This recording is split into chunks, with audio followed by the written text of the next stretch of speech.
नमस्ते। नमस्कार नमस्कार।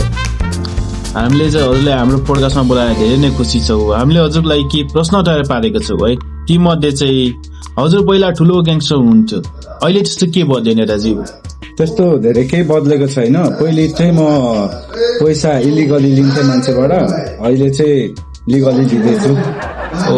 ठिक छ नेताजी। अनि त्यसपछि जनताले भन्छन् देशमा करप्सन अति बढिसक्यो, यो बारे के विचार छ हजुरको? अब त्यो जनताले भन्ने कुरा मात्रै हो, करप्सन बढेको छ। हामी चाहिँ त्यसलाई शुद्ध भाषामा तपाईँलाई भनौँ कि नभनौँ होला, कमिसन म्यानेजमेन्ट भन्छौँ त्यसलाई चाहिँ हामी। त्यसरी घुस भनेर चाहिँ लिँदिनौँ। ठिक छ नेताजी, ठिक छ। अब हजुरलाई चाहिँ पहिला पुलिसले धेरै खेदाउँथ्यो अरे, अहिले त्यस्तो के लाग्छ हजुरलाई? अहिले चाहिँ के रिलेसन छ पुलिसहरूसँग? पहिले मलाई पुलिसले खेदाउँथ्यो, त्यस्तो केही यो आपत्तिकालीन कुरा हुँदाखेरि।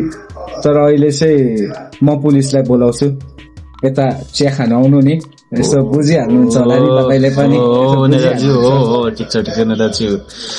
अनि यसपालि हजुरको देश डेभलपमेन्टको बारेमा के गर्नुभयो तपाईँले?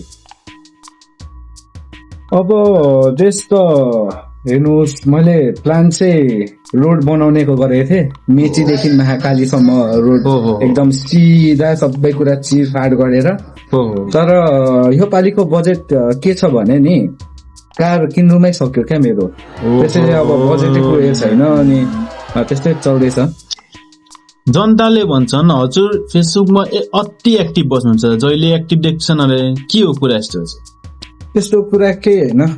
अब डेभलपमेन्ट भन्दा चाहिँ ज्यादा मलाई अब फेसबुकमा पोस्ट हाल्नु नै सजिलो लाग्यो। त्यो कारणले चाहिँ अब त्यही पहिला पोस्टबाट चाहिँ डेभलपमेन्ट गरौँ सोचेको थिएँ। त्यसैले अब तपाईँ बुझिहाल्नुहुन्छ नि। ठिक छ नेताजी। अनि यसपालिको इलेक्सन चाहिँ हजुरले कसरी जित्नु भयो त? अचम्मै भयो। त्यो हजुर, त्यो त मेरो बायाँ हातको खेल थियो नि। जस्तो कि अब हल्का यसो बुझ्नु नि आफै, यस्तो तपाईँ पनि आउनुहोस् न हाम्रो कार्यहलमा, तपाईँलाई पनि यसो हल्का हो नेताजी, हो के गरिदेऊला। अनि हजुर चाहिँ अब नेता भइसक्नु भएछ है, त्यसपछि चाहिँ अब हजुरले जनतालाई के दिनुहुन्छ? अब जनतालाई भनेको चाहिँ अब प्रमिस दिने हो। प्रमिस? फ्रीको प्रमिस दिने हो। अरू त बाले हो, हाम्रो बुझीमा पैसा आउँदैछ। पैसा होइन, कमिसन म्यानेजमेन्ट आउँदैछ। त्यो कारणले चाहिँ बुझ्नु पर्छ। हजुर। अनि हजुरको चाहिँ अब यसपालि देश बनाउने भिजन चाहिँ के छ?